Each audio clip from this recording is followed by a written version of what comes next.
안녕하세요. 마인드 디톡스의 묻지마 캔디입니다. 오늘의 방송 제목은 남편은 돌아왔지만 분노로 힘든 아내분들께입니다. 구독, 좋아요 눌러주세요. 내 남편이 돌아왔습니다.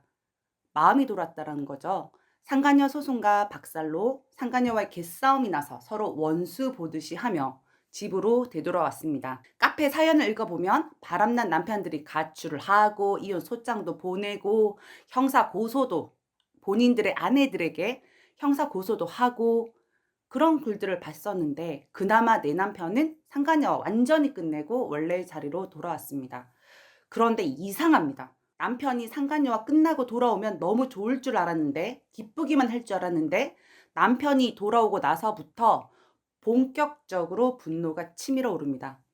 회복한 사례의 글들을 보면 다른 남편들은 전부 다 납작 엎드리고 아내분들에게 완전히 헌신하면서 재산 명의도 다 돌려주고 그 아내분들이 막 패고 온갖 분노를 다 표출해도 다 참는 것처럼 보입니다. 그리고 그런 경우들도 많고요. 그런데 내 남편은 그닥 나한테 진심으로 잘하는 것 같지도 않고 상간녀와 헤어지고 지가 더 페인이 되어가지고 동태 눈가를 하고 집안을 좀비처럼 돌아다니고 있습니다. 혹여 나한테 잘해 주어도 진심이 아닌 것 같습니다. 왜냐하면 이제 아내들은 남편이 한 행동들을 증거들을 통해서 모조리 다 알아버렸습니다.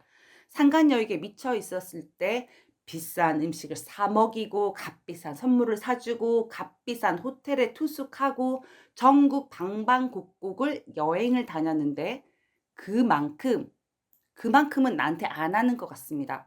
혹여 상간녀와 남편 두 명이 나눈 대화를 블랙박스든 녹음기 등을 통해서 들었던 경우는 더욱더 극명하게 그 차이가 느껴집니다.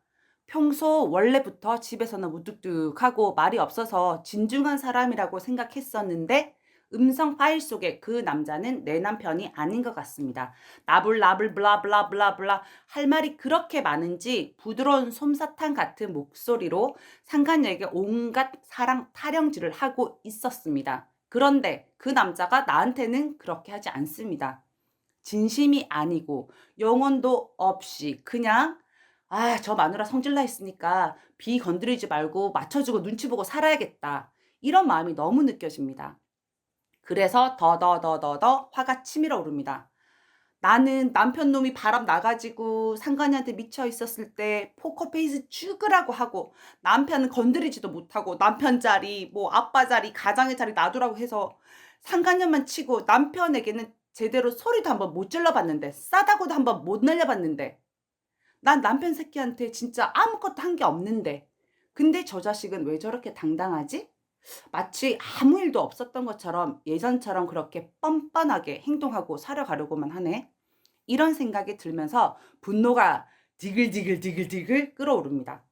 바람 피고 돌아온 남편은 저렇게 평온한데 내 마음은 바람 잡는다고 꾹 참고 견디고 앞만 보고 달려가던 그 시절. 그때는 목표라도 있었죠. 근데 그 시절보다 더 지옥입니다. 너무 허무합니다.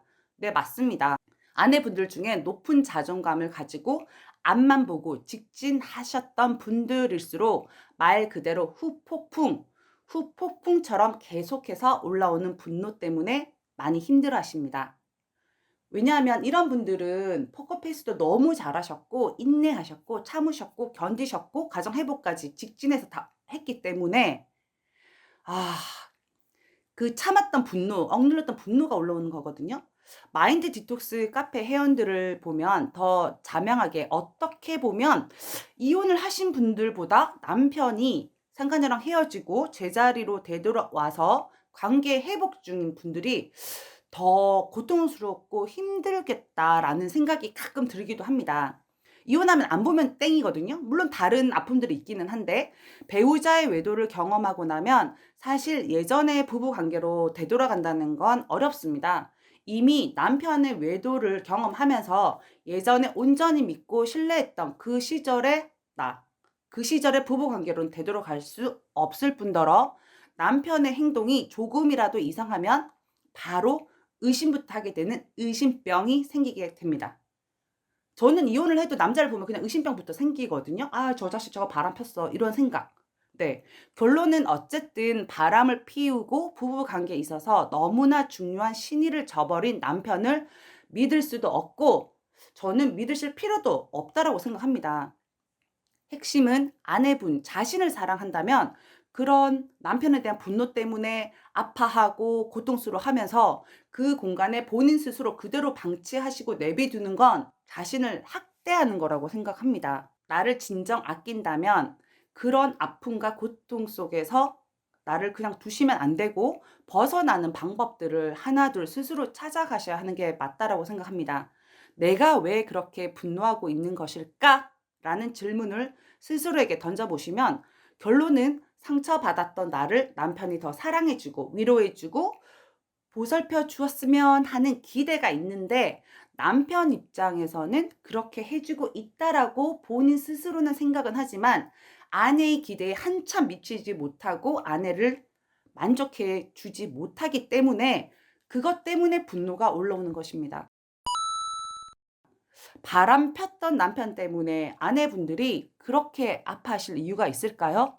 그냥 나와 함께 가정을 이끌어가는 파트너라는 정도의 마음으로 대하시는 게 좋지 않을까요? 적당한 마음의 거리를 두시고 기대하지 말고 아내분이 정해 놓은 선상에서만 대하시고 딱 그만큼의 마음만 주시고 사시면 화나 분노가 일어나지 않습니다. 이때 아내분이 해야 할 건 무엇일까요? 그렇게 힘든 시간들을 버티고 상처받은 내 자신을 스스로가 치유하고 위로해 주는 시간들을 가지셔야 합니다. 본인을 치유하고 본인에게 집중하다 보면은 무언가 나를 위해서 해 주고 싶은 것들이 생겨날 테고 그것들을 하면서 하고 싶은 일들도 마구마구 생겨날 겁니다. 그렇게 나 자신을 위한 시간들을 가지시면 무척 많이 바빠지고 조금씩 하고 싶은 것들을 성취해 나가면서 내 스펙도 쌓이고 자존감도 올라가고 소소한 행복감들을 느끼는 단계까지 이르게 됩니다. 그리고 나서는 정말로 예전의 내가 아닌 나의 행복을 우선으로 생각하는 삶을 살아가게 되는 겁니다. 이때는 남편한테 관심이 없어지죠. 기대도 안 하니까 화가 안 나는 거죠. 관심은 온통 나 자신에게 쏠려 있으니까요.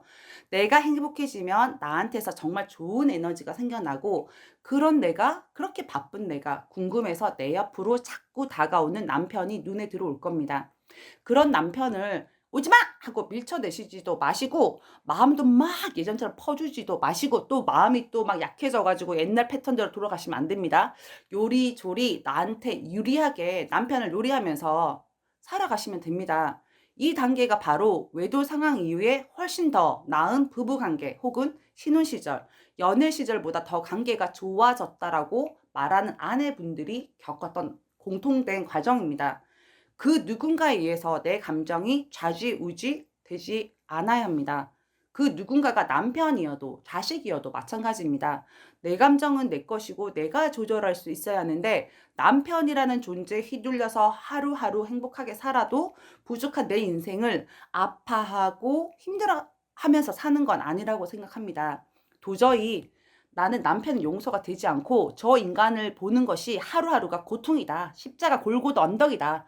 그런 생각이 들면 이혼에 대해서도 고려하셔도 된다라고 생각합니다. 근데 남편과 함께하는 시간들이 고통스럽다고 느낀다는 건 아내분들의 마음이 남편에게 향해 있고 남편에게 집중하고 있다는 의미입니다. 남편의 외도를 몰랐다면 우리들은 그렇게 아무것도 모른 채 천진난만하게 남편을 온전히 믿고 의지하고 그렇게 살고 있었을 겁니다. 하지만 이미 알아버렸다면 철저하게 아내분 자신을 위하는 삶, 내가 행복해지는 삶을 살아가셨으면 합니다. 상대 배우자를 원망하면서 그렇게 평생 분노 속에서 사는 건 나 자신을 사랑하는 행동이 아니라고 생각합니다. 오늘 방송은 여기까지 하도록 하겠습니다. 네이버 카페에서 묻지마 캔디 마인드 디톡스로 검색을 해주세요. 상담을 통해서 여러분들의 문제 해결에 실질적인 솔루션을 제공해 드리겠습니다. Have a sweet mind detox. 다음 방송일에 우리 또 만나요. 안녕.